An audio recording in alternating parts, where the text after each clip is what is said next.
তো নতুন সরকার গঠন হয়েছে, নতুন সিএমও হয়েছেন শুভেন্দু অধিকারীজি।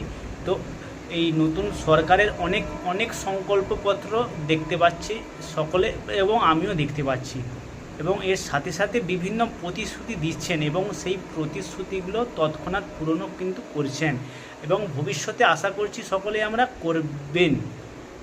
তো এই প্রতিশ্রুতিগুলির মাঝে আরও একটা বিশেষ কিন্তু প্রতিশ্রুতি নেওয়া দরকার এবং সেটাকে পূরণ করা দরকার। তো সেই প্রতিশ্রুতিটা কি, সেটাই আমি এই ভিডিওর মাধ্যমে আলোচনা করব। তাই তোমাদেরকে রিকোয়েস্ট করব এই ভিডিওটা শুরু থেকে শেষ পর্যন্ত স্কিপ না করে, না টেনে দেখতে থাকো।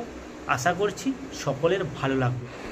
বেসরকারি সংস্থাতে এই গরমে মাথার ঘাম পায়ে ফেলে হাড় ভাঙা খাটুনি খেটে প্রায় কয়েক শ্রেণীর মানুষ কিন্তু বেসরকারি সংস্থানেতে কাজ করে। ট্রেনে, ট্রামে, বাসে, মেট্রোতে সকাল 9টার মধ্যে পৌঁছাতে হয়, আবার রাত্রি 10টার সময় তাদেরকে বাড়ি ফিরতে হয়, এবং তাদের মূল্যবোধ স্বরূপ 30 দিনে মাসের শেষে তাদেরকে স্যালারি দেওয়া হয় 10 থেকে 11,000 টাকা। হ্যাঁ, 10 থেকে 11,000 টাকা তাদেরকে স্যালারি দেওয়া হয়। তো এই যে 10 থেকে 11,000 টাকা স্যালারিটা দেওয়া হয়, এটা কি ঠিক?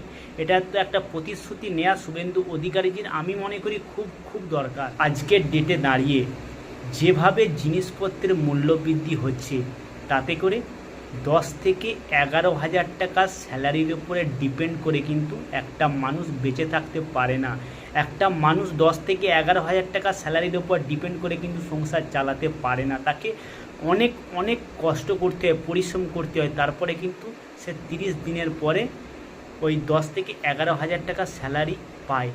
10 থেকে 11,000 টাকা স্যালারির উপরে ডিপেন্ড করে কেউ সঠিকভাবে স্বাচ্ছন্দ্যভাবে সংসার চালাতে পারে না, আর সম্ভবপরও নয় সেটা কিন্তু। আর সবথেকে একটা বড় কথা কী বলো তো, বেসরকারি সংস্থানে কাজ করতে গেলে মেন্টালি, ফিজিক্যালি তোমাকে টর্চার করা হয়।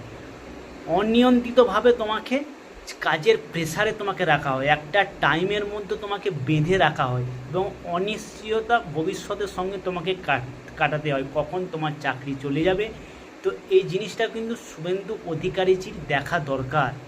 অন্যান্য রাজ্যে যেখানে 20 থেকে 25,000 টাকা স্যালারি ফিক্সড করা হয়েছে, সেখানে আমাদের এই ওয়েস্ট বেঙ্গলের বুকে দাঁড়িয়ে 8, 9, 10, 11, 12,000 টাকা স্যালারি দেওয়া হয়, এবং তাকে 30 মাস হোল্ডিং করে রাখা হয়। তাকে টাইমের মধ্যে আসতে হবে, তাকে টাইমের মধ্যে প্রেজেন্ট দিতে হবে, কিন্তু তার বের হওয়ার কোনো টাইম নেই। রাত্রি 9টা, 10টা, 11টা, 12টা, এবং ফিজিক্যালি, মেন্টালি তাকে টর্চার করা হবে।